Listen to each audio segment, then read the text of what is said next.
That was an excellent lecture with an African safari built in. And also, I had some very beautiful photographs of me shown to the audience.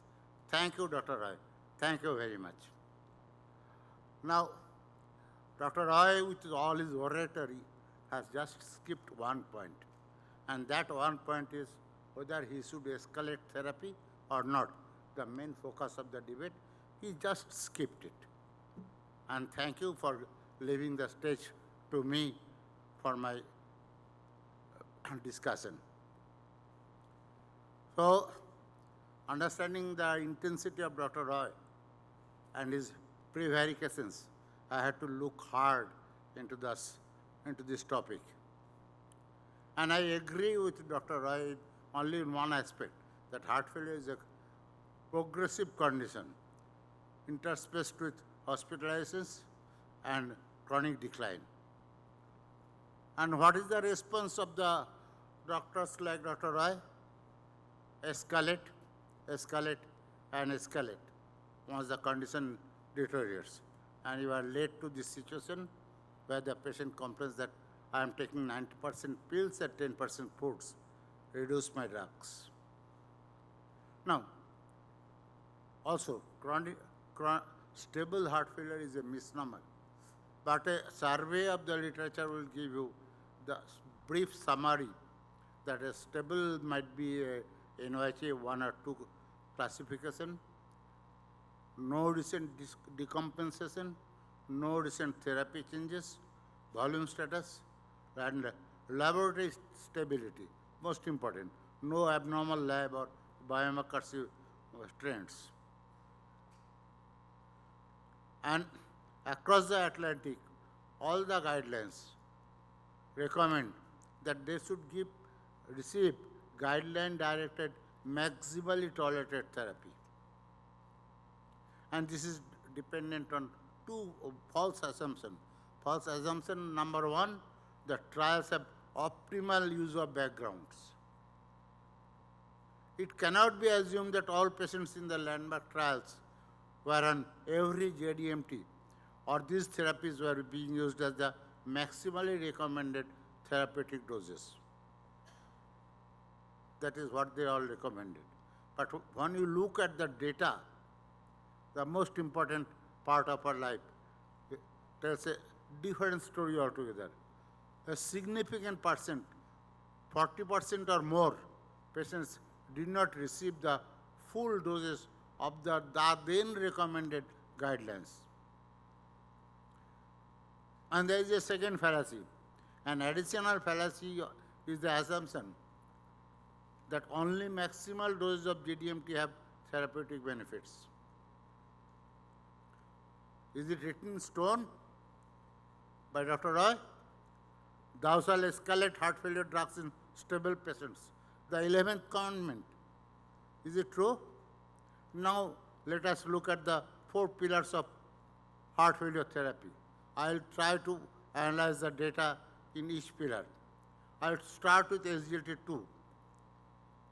Recommended dose, initiating dose, 10 milligram of dapagliflozin or empagliflozin. Target dose, 10 milligram. Will Dr. Roy recommend escalation of these SGLT2 inhibitors?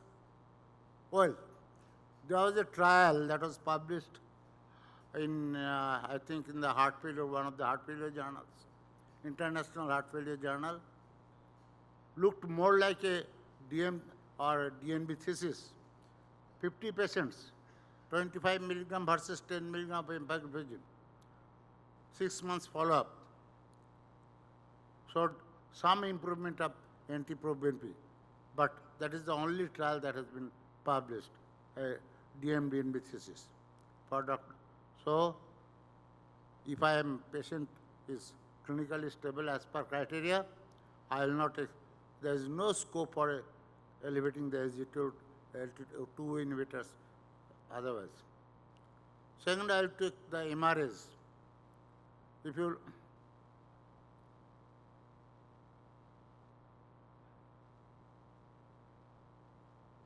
you look at the left-hand side of the screen, A patient-level meta-analysis of MRA trials published in the Lancet, there is a significant improvement in both heart failure hospitalization, mortality. But what's the dose that was used? In the RALS trial, the average dose was 26 milligram of spironolactone. And the INPACES heart failure trial, the average dose was 39.1 milligram of epinephrine. And when you go to the real life data, in the CHAMP heart failure analysis, in a patient approximately 4,700 patient analysis, MRA use was not beneficial for mortality rate. And surprise for Dr. Roy, MRA use was associated with higher hospitalization rates. So, and also when you come to the recent trial, study, Ocean Mitral Registry, post-TEER, heart HFREF, secondary MR, median age 77 years, 2 years observation. Any dose of MRA, 12.5 milligram of spironolactone, following 25 or 37.5 milligram of spironolactone has similar efficacy as compared to no MRA. So taking in totality of this data, the question of escalating MRA in stable HFrEF patients receiving approximately 25 milligram of spironolactone equivalent should be under intense scrutiny. Food for Dr. Roy. The whole thing, let us state it very bluntly. The whole thing of optimal, maximal dose started with the ATLAS trial, which showed that 40 milligram of lisinopril is better than a lower dose of lisinopril. How much benefit? An absolute benefit is an approximately was around 8% relative risk reduction. 8%. In today's world, a 8% relative risk reduction would not count to anything. An analysis, secondary analysis of the paradigm heart failure, the pivotal trial of ARNI, comparing ARNI with enalapril. A patients receiving 100% of target doses and patients receiving 50 to 100% of target dosing with a comparable dose of enalapril has similar outcome. So again, CHAMP heart failure registry again showed that patients receiving 100% and 50 to 100% of ARNI or ACE-ERB or ARNI in the of the target doses had almost similar benefit. So in totality of the data suggests that patients who get 50% or more of ACE inhibitor, IRB or ARNI may be spared the burden of escalation if they are so-called stable. The data for beta blockers is slightly contrarian. All-cause death or hospitalization by beta blocker doses, if you look at the carvedilol equivalent doses, up to a dose of carvedilol equivalent of 50 milligram per day, there is a direct decline, linear decline in mortality as in the VJAC 2012. That is the Action Heart Failure Registry. And also in the CHAMP heart failure, the data is somewhat contrary, because in CHAMP heart failure it showed that beta blocker usage may be associated with a better outcome, but with a higher risk of mortality, heart failure hospitalization.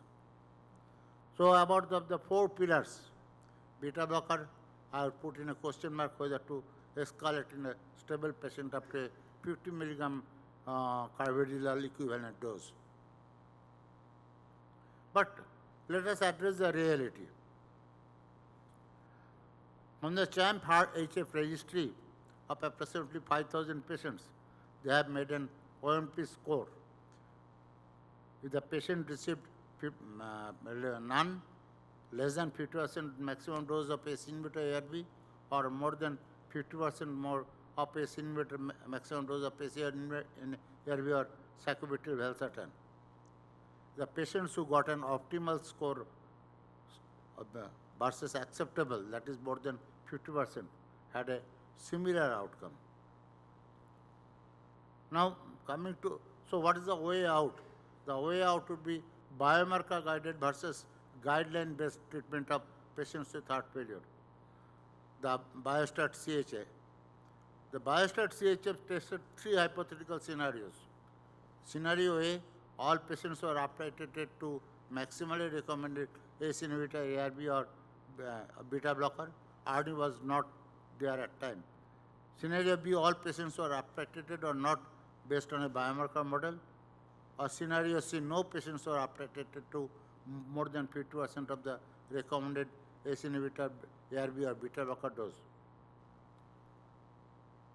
The highest number of events happened in which the drugs were not escalated up to, but the similar number of events happened when the biomarker guided therapy versus optimal therapy was applied.